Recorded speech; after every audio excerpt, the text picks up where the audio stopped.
What's up, YouTube? Let's look up. It's the 19th of July, 2014. I've been asked by multiple people to do a video on what do I do to my water. Well, how does your garden look so great? Well, this is what I do to my water. And this is only what I do. It works for around here. Every locale will be different. So, you're going to have to check your own water. But you're going to need some things first. First thing you're going to need is a trash can. A good one. Don't skimp. Especially if you're like me with little children and you have to lock them inside of a shed because they will get into the water and possibly drown. So, make sure you lock up this water that you are holding. What I'm doing now is, you can see there's bubbles there, and that's an air pump, and that helps take out the chlorine that they put into the water, which kills a lot of bad bacteria and makes it potable water to drink. Okay, so chlorine is bad for plants, so it doesn't like it. So what plants really like in their roots is oxygen. Imagine that, right?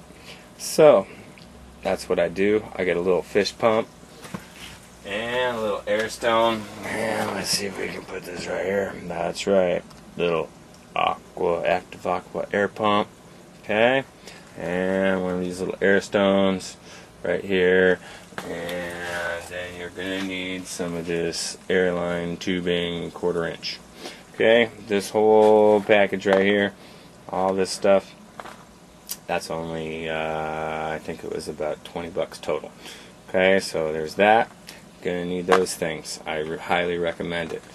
Getting some good oxygen into the water. Okay, it also stirs your water up and keeps ugly things like mosquitoes and things breeding from breeding in your water. They require still water. That's not still, and we will show you more as we go along.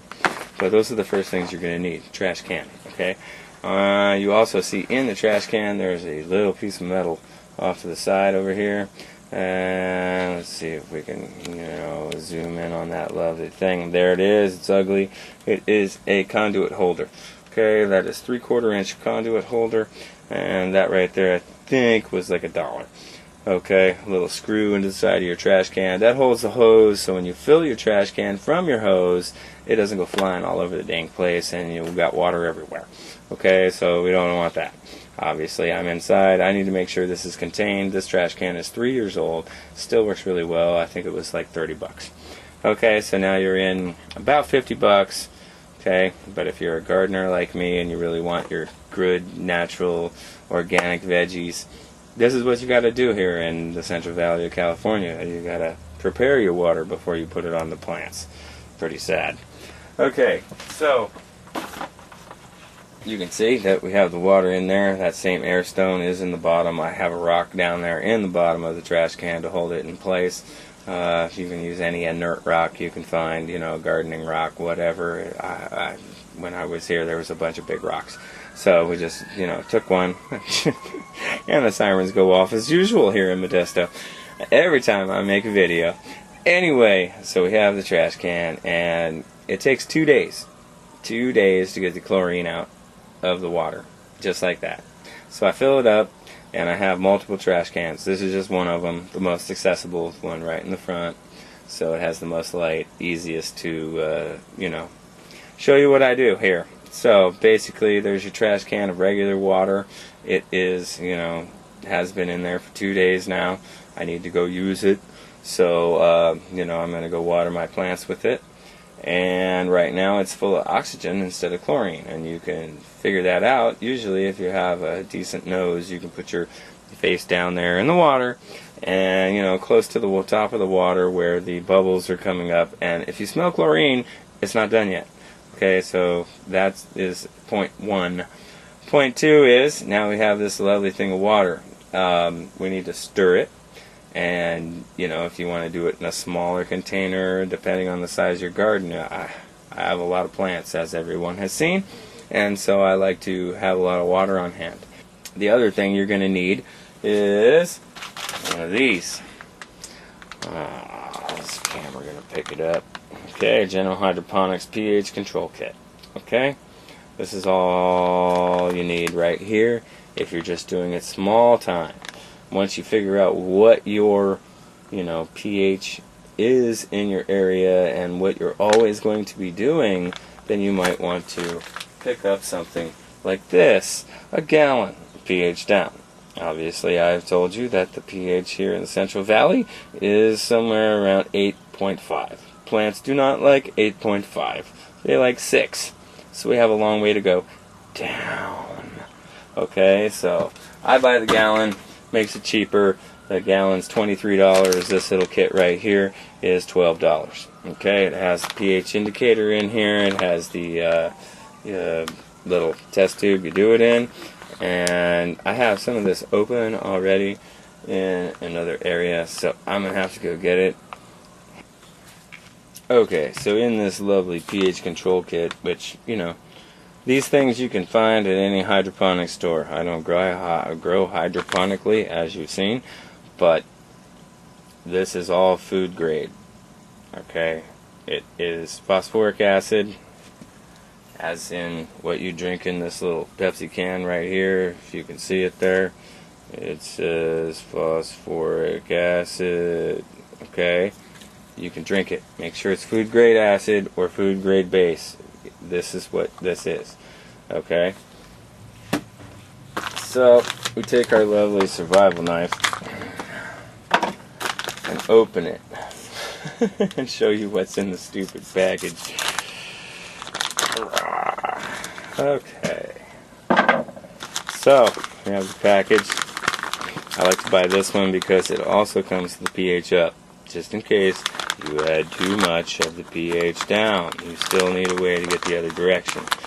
Okay, so it's a good bet to buy this kit. Like I said, you can get this on Amazon. It's everywhere. So, huge company. This is the pHing material. Like I said, I already have one open. I'm just showing you. It has the little chart of the colors. You'll know why that is important in a moment. Okay, it also comes with this little pipette, which is absolutely worthless to me because this little pipette is not going to put anywhere near the amount of pH down into that trash can that I need. So this is worthless. I just set it aside. Okay, so we have that there. Now we're going to go play with the pH of this lovely water. You got to stir the water to pH it somehow. You can stir it with a stick. You can stir it with anything you want. I'm lazy, and I have these things here called fountain pumps. They make things really easy. This one right here was $35. Okay, but makes things really easy. These little tips right here break all the time. You can get them at your local hardware store. There you go there. So now what we're going to do is we're going to put this in the water and we are going to turn it on so it stirs the water around. Now there's oxygen blown in there and we got a pump going to go in there. Not a good idea all the time to stick both hands in the water. You got lots of electricity, so there you go. They say it's safe. I just throw it in the water. Obviously, you have to have some electricity somewhere to be able to do this, and my electricity is not currently hooked up, so we're going to take 3 seconds and hook up this extension cord because the cord's not long enough, and that's going to stir up our water. You can hear the pump go, you can see some more bubbles. Okay, I usually have a good time stirring up the water. You can see the pump is working. Okay, it's a great idea. If you don't have the pump, you can always use any type of large stick, anything to stir the water up. Okay, but we want to get a good uniform measurement of the pH the first time we do this.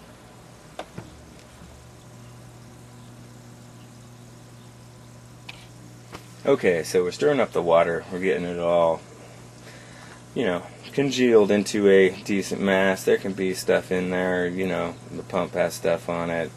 Not going to matter to you.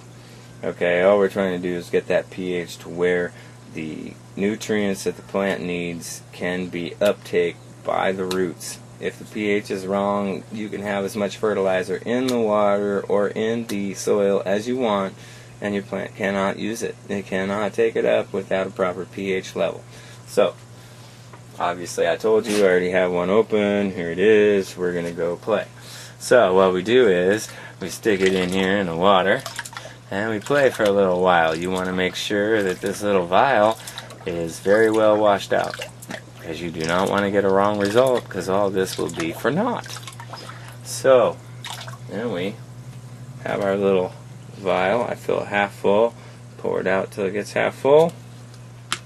Take your little pH stuff here and drop, drop, drop, drop. I like 4.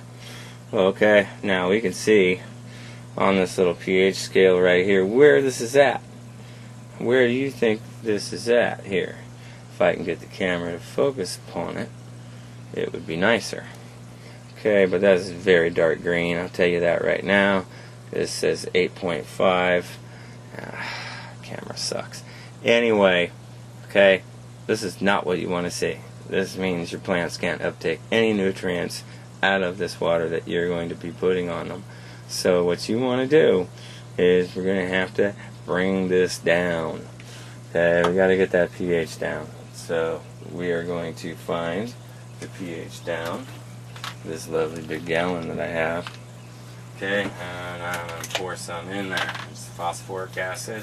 It is food grade, and you could eat it if it wasn't so concentrated. Right now, it'll burn your fingers. So be very careful. This is acid, folks. And you pour it in there like that. I kind of know, after a while you'll know how much to pour in. Okay, obviously, I'm not the super expert, and I don't trust myself, and I don't want to kill my plants. So I'm going to test this again. Okay, so first we're going to reach down over here and stir it up with the pump. We can turn the pump all around. It's really good if you get the pump to point up. That's what I really like. But in lieu of that, we just swing the pump around in here. You can be stirring it up with a stick right now. Wouldn't matter none. So we just stir it up. You give it about 30 seconds to, diffuse into the water. And then we do this whole thing all over again, where we dump it out somewhere around 6 to 10 times, because we don't want that last result to be into this test tube.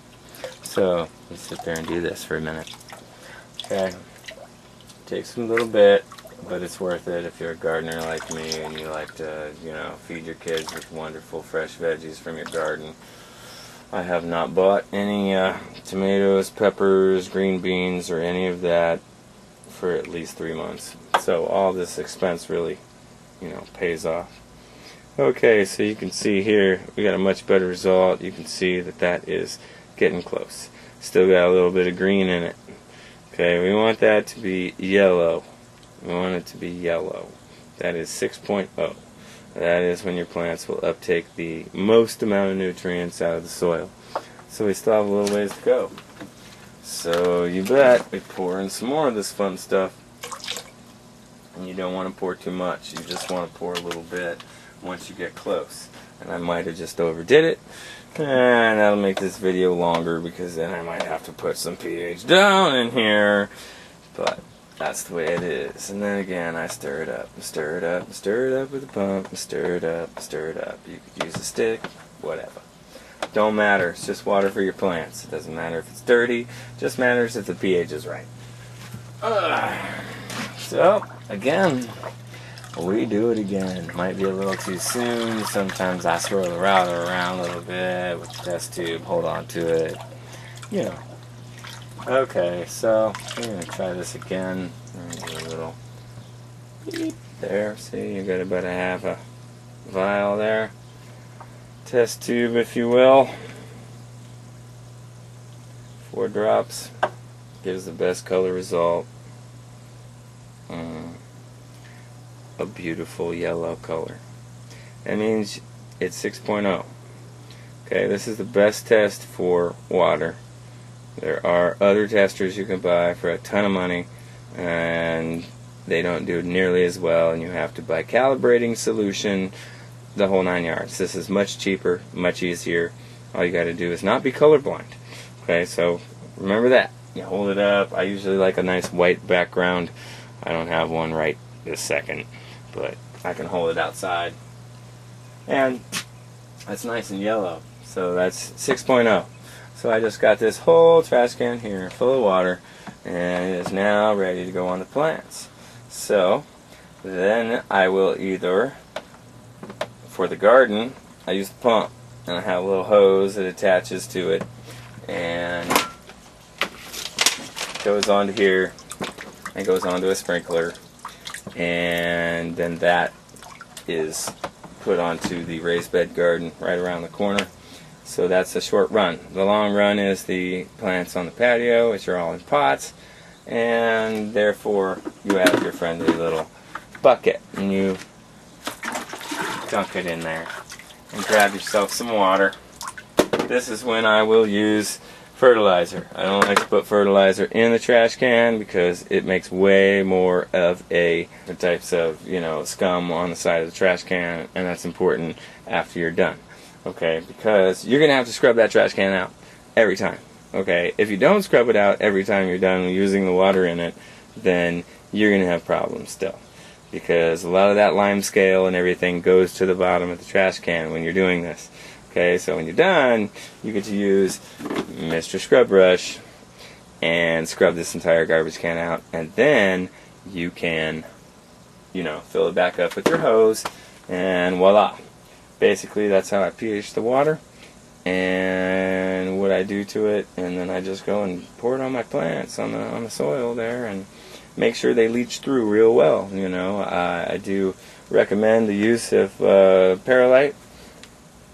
Okay, this makes your soil, it breaks it up really well, and it drains really well. What you want to do is wash all that aluminum and barium and yucky crap that's falling from the sky out of your plants. And the only way to do that is to, have your plants be able to drain really well. Perlite is very good at that. So I mix a lot of Perlite in with my soil, so it will drain very well. And that leaches out a lot of the chemicals that are in the air and falling down all the time, and are in the water.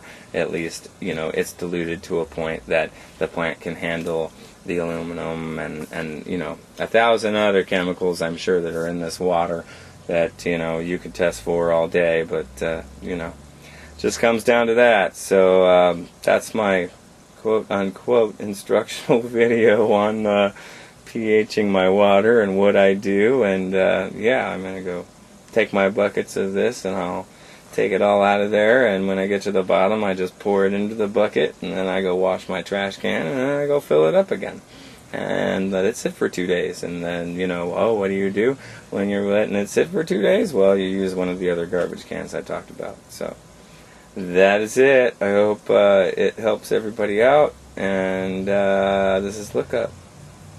And I'm going to go water my plants.